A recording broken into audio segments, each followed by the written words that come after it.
경상도 말투를 쓰고 있습니다마는 사실 광주 전남방 집 아들입니다. 광주 민주화 운동 때 군부의 광주 시민에 대한 그 만행을 보고 민주화 투쟁에 뛰어들면서 정치를 하게 되었습니다.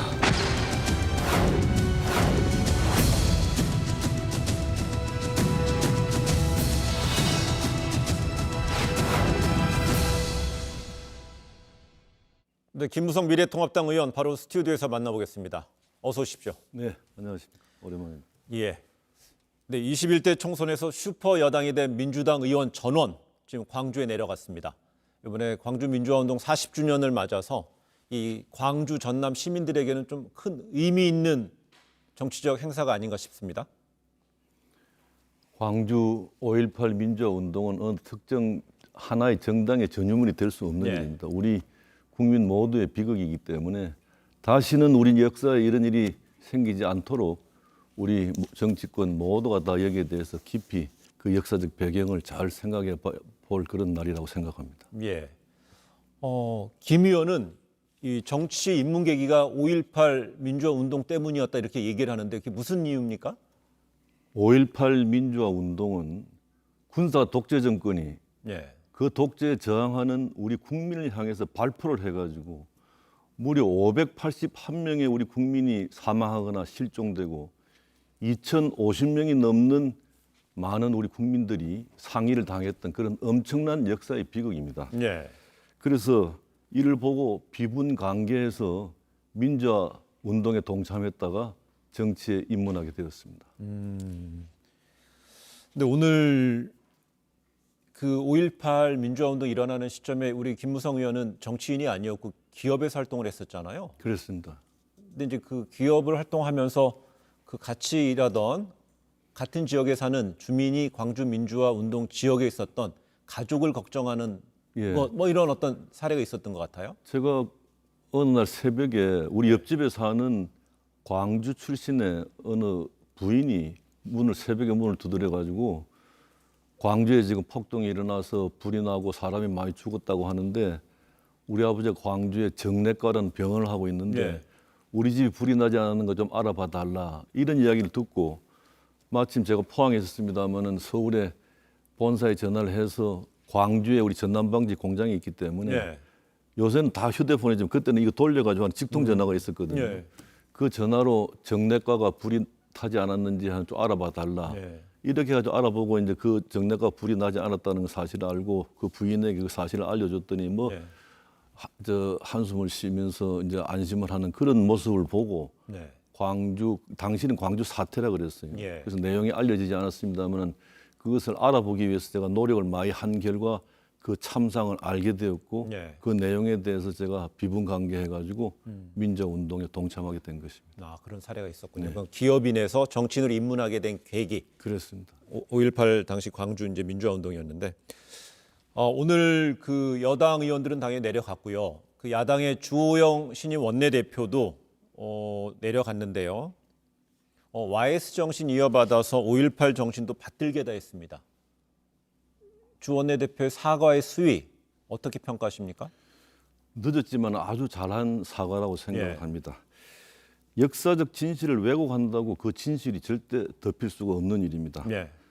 저는 그동안 5.18 행사에 거의 모두 다 참석을 했었습니다. 네. 그런데 참석해서 제가 당대표할 때, 원내대표할 때, 또 사무총장 할 때 이 행사에 참석해서 임을 위한 행진곡을 열심히 불렀더니 그들로부터 엄청난 비판과 매도를 당하고 시련을 많이 겪었습니다. 네. 또 그들한테는 그런 공격을 받으면서 정작 5.18 전야대에 참석했을 때는 또 상당히 과격한 사람들로부터 테러를 당하고 물병 세례를 받고 이러한 저는 중간지대에서 서 있었습니다. 네.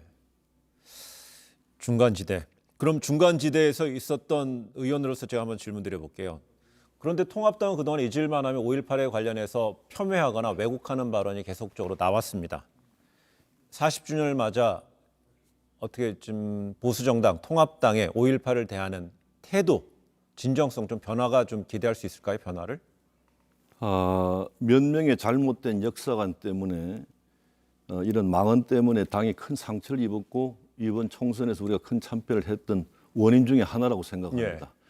또 그때 그 일이 생겼을 때에 당에서 그에 맞는 발빠른 징계를 했었어야 되는데 이걸 제대로 하지 못한 우유부단함, 그 당의 리더십에 대한 비판이 상당히 많았다고 생각을 하고 이런 것이 다 쌓여가지고 국민들로부터 신용을 잃어왔다라고 저는 생각을 합니다. 특히나 보면은요, 통합당에서는 광주 시민들의 여론을 그닥 신경을 안 쓰는 게 아니냐라는 지적이 나오는데 일각에서는 이렇게 말합니다. 선출직 공무원, 선출직 지금 선거에 나가서 여론의 심판을 받는 어떤 선거 후보자들 수가 너무 적다. 그러다 보니까 광주에 출마하는 분이 없으니까 광주 지역의 여론을 좀 신경 쓰지 않는 게 아닌가라는 얘기가 있지 않습니까? 근데 이번에 김무성 의원은 광주 출마 얘기가 있었는데 결국은 무산이 됐습니다. 어떻게 된 겁니까? 저는 동서간의 지역 감정 이것이 민족의 큰 비극이라고 생각을 하고 이 문제를 정치인으로서는 꼭 해결해야 된다고 저는 강한 의지를 가지고 있었습니다. 그러던 중에 이번 총선에서 광주, 전남, 북의 총 28개 지역구 중에 단 2명만 공천 신청을 했습니다. 통합당에서요? 그러니까 공당의 체면이 말이 아닌 거죠. 그래서 저는 이미 불출마를 선언했습니다마는 우리 공당에서 수권을 바라보는 정당에서 28개 지역 중에 2개밖에 신청을 안 한 이것은 극복해야 된다. 이런 생각을 가지고 비록 제가 불출마를 선언했었습니다마는 광주에서 뭐 제가 당선될 리가 있겠습니까? 그러나 교두보를 세워야 되겠다.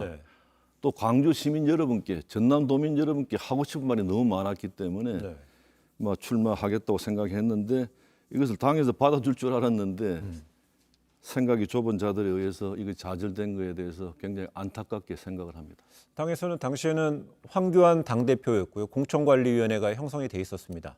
그럼 생각이 좁은 인물들이라는 건 당대표도 되고 공천관리위원회 당시에 김용우 위원장도 되고 두 사람을 다 지칭하시는 건가요? 그건 답변하지 않겠습니다.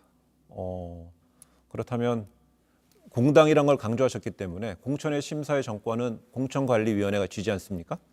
공천관리위원회가 좀 더 책임을 더 가졌다고 보십니까? 방금 앵커께서 말씀하시기를 공천에 대한 책임은 권한은 공관위에 있다라고 말씀하셨는데 우리 당의 당헌 당규에는 상향식 공천으로 되어 있습니다. 공천권은 국민에게 있습니다. 이것을 국민에게 주어진 권력을 빼앗으려 하다가 공천 파동이 생기고 이것 때문에 국민들이 그 당을 비하를 갖다 하게 되고 이래서 선거에 지게 되는 겁니다. 그렇다면은 2020년에서 시기를 4년 전으로 돌리게 되면은 우리 흔히 이제 정치를 좀 아시는 분들은 옥새 들고 나르샤 이런 식으로 해서 2016년 당시에 김용호 의원은 영도의 다리에 가서 뭐 이렇게 심사숙고하는 모습도 화면을 통해서 드러났었고 2016년과 그럼 2020년의 공천 파동은 같은 점이 있고 다른 점이 또 있습니까? 우리가 민주주의를 하고 있는데 정작 정당은 극히 비민주적으로 운영이 되고 있고 그 가장 대표적인 것이 공천 과정이 비민주적으로 운영이 되어 왔습니다. 그래서 제가 집권 여당의 당 대표가 된 이 상황에서 정당 민주주의를 정착시키기 위해서 그 반대를 무릅쓰고 당헌 당규를 개정해가지고 상향식 공천을 만들었습니다. 그래서 전 지역의 87.5%는 상향식 공천을 했는데 나머지 12.5%에서 말하자면 전략 공천이 있었던 겁니다. 말하자면 말도 안 되는 공천이 권력자에 의해서 자행이 됐던 겁니다. 그래서 이렇게 당헌 당규를 심히 위배되는 이러한 잘못된 공천은 내가 당의 대표로서 회의 주도권을 갖고 있는 제가 의결하지 않겠다라는 기자회견을 하고 저도 이제 지역구에 출마를 해야 되기 때문에 지역구에 하루 내려가 있었는데 이걸 가지고 도장을 갖고 도망갔다고 이렇게 왜곡해가지고 저를 비하시켰던 겁니다. 다시 말씀드리지만 저는 도장 갖고 나른 일이 없습니다. 도장이 지금 옥새로 표현이 됐었던 것 같아요. 알겠습니다. 김 의원은 총선 패인을 묻는 그 일부 언론의 질문에 아스팔트 그대로 읽어드릴게요. 아스팔트 태극기 부대가 엄청나게 큰 사이즈인 줄 알았는데 투표해 보니까 아니라는 증명이 됐다. 극우 유튜버들이 우파의 가능성 있는 사람들을 비판해 다 죽였다 그러면서 강도 높게 비판했습니다. 선거 전에 한 게 아니고 선거 뒤에 이렇게 말씀하시면 어떻게 선거 전에 한참 뜨겁게 붙었을 때 이런 얘기가 했던 거라면 어떨까 싶습니다. 선거를 앞두고 또 다시 당이 분열되는 그러한 일을 갖다 제가 단초를 제공해서는 안 된다 하는 생각에 선거 때까지는 일체 말을 하지 말고 참자 해서 제가 이야기를 하지 않았는데 네. 탄핵 당시에 국민의 82.4%가 탄핵을 찬성을 했고 헌법재판소에서 100% 탄핵을 찬성했습니다. 네. 그리고 우리 당 국회의원 중에 62명이 탄핵을 찬성을 했고 반대가 56명이었습니다. 네. 기권이 7명, 무효가 2표가 나왔어요. 숫자를 다 기억하고 계십니다. 예. 그래서 국민이 82.4% 반대했고 또 우리 당 의원 56명이 공교롭게도 같이 18%입니다. 반대. 네. 그렇게 해가지고 이게 민심이었는데 이러한 역사적 사실을 부인하고 탄핵을 주도했다는 이유로 역적이라고 매도하고 배신자라고 매도하고 이렇게 계속해서 우리 당이 분열 상황을 갖다가 치닫다 보니까 국민들에게 우리가 신용을 많이 잃었다 생각하고 그런데 결과 이런 상황에서 결과 4.15 총선에서 국민들이 그런 자들을 모두 퇴장시켜 버렸지 않습니까? 예. 그래서 이것은 이제 더 이상 여기에 대해서 옳고 그름을 왈가왈부해서는 안 된다라고 생각이 그래, 알겠습니다. 제가 이 질문을 왜 드렸냐면은 김 의원께서는 이번에 총선에 불출마를 선언했지만 정계 은퇴는 선언하지 않았습니다. 그래서 혹시 이른바 킹메이커로서 염두에 둔 인물이 있는지 제가 한번 질문해 보겠습니다. 아직은 없고 예. 이제 저희들은 정치인이고 정당입니다. 그래서 이제 국회의원은 안 하지만은 정치를 은퇴한 게 아닙니다. 예.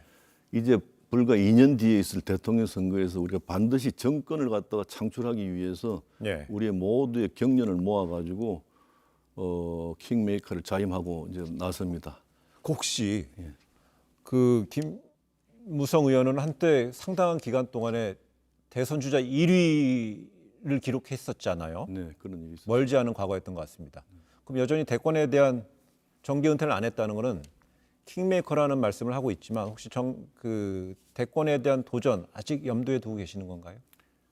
저는 비록 억울한 점이 많습니다만은 너무나 상처를 많이 입었기 때문에 또 시운도 맞지 않아서 거기에 대해서 이제 저는 멀어졌다고 생각을 하고 예. 그러나 정권은 반드시 우리가 찾아와야 겠다는 생각을 가지고 있고 네. 그래서 거기에 대한 노력은 계속할 생각입니다. 그렇다면 그 대권의 그 어떤 킹메이커로서 역할을 할 때 염두에 둔 인물은 아직 없다고 하셨는데 그렇다면은 그 뭐 이번에 종로에 출마한 황교안 대표, 뭐 유승민, 뭐 이런 몇 명의 인물들이 거론되고 있는데 그 인물들도 우리 국민들이 좀 앞으로 계속 주목해 볼 만한 역량을 갖춘 인물입니까? 두고 볼 일입니다. 두고 보셔야 예, 됩니다. 지금 제가 특정인을 거명해서 이야기할 단계는 아니라고 생각합니다. 예. 그래서 보니까 김 의원은 최근에 마포에 사무실을 열어서 뭐 개파를 초월해서 야권 대선 후보를 발굴하겠다 이렇게 얘기했잖아요. 거기에 지금 혹시 당선된 분들하고 낙선된 분들 좀 많이 좀 노크를 합니까? 아니 이게 이제 제 개인의 사무실이 아니라 예. 20대 의원 하다가 이번에 이제 의회 진출하지 못한 많은 의원들이 이들을 우리가 그냥 허무하게 끝날 수는 없지 않느냐. 네. 그래서 만나서 첫째 친목을 도모하고 공부를 열심히 하고 국정 현안에 대해서 깊이 있는 연구를 하고 그리고 정권 창출을 위한 킹메이커 역할을 하자 이런 생각에서 네. 여러 명이 회비를 내 가지고 운영되는 사랑방이라고 보시면 됩니다. 일종의 그러면 공유 경제처럼 공유 사무실이라는 공유 말씀인가요? 사무실입니다. 네. 알겠습니다. 저희가 오늘 그 뉴스온이 그 김 의원을 저희가 특별히 초대했던 이유는요. 지속적으로 사무총장 할 때부터 당대표, 원내대표 할 때부터 광주 민주화 운동에 계속 기념식에 참석을 했고 미리 망월도 묘역에도 참배했다는 말씀을 하셨는데 앞으로 21대 국회에서는요. 국회 입성은 하지 않으셨지만 미래통합당의 진정 국민들, 광주 전남 시민들한테 진정성 있는 사과를 하는 것 같다. 사과를 한 게 진정성 있게 통한다. 어떤 입법적인 노력이 필요하다고 보십니까? 마지막 질문입니다. 우리 당에서 광주 5.18 민주화 운동에 대해서 폄훼한 사람 극히 일부 의원입니다. 예. 그 사람들의 잘못된 망언에 대해서는 사과를 했었어야 되고 또 어저께 주호영 대표가 사과를 했기 때문에 뭐 계속 당이 사과하는 것은 어려운 일이죠. 그러나 현재 우리 당은 현재 뭐 민주정당이라는 것은 민주당이 독점하려고 하고 있는데 그건 역사의 왜곡입니다. 네. 3당 합당하던 과정에서 민주화 세력이 같이 참여했습니다. 통일민주당이 참여했지 않습니까? 네. 저도 민주화 투쟁 세력이고 우리 당내에도 민주화 세력이 많이 있다는 사실을 국민들 알아주시기 바라고 거기에 걸맞는 우리의 당의 행보를 갖다 하게 되면은 이런 문제가 해결되리라고 저는 생각을 합니다. 알겠습니다. 걸맞는 행보를 하다 보면 국민들이 원하는 입법 활동도 성과를 당연합니다. 내겠죠. 네, 그렇습니다. 알겠습니다. 네, 오늘 김무성 의원과의 이야기는 여기까지 하겠습니다. 오늘 초대 응해주셔서 감사합니다. 고맙습니다. 감사합니다. 네. 예.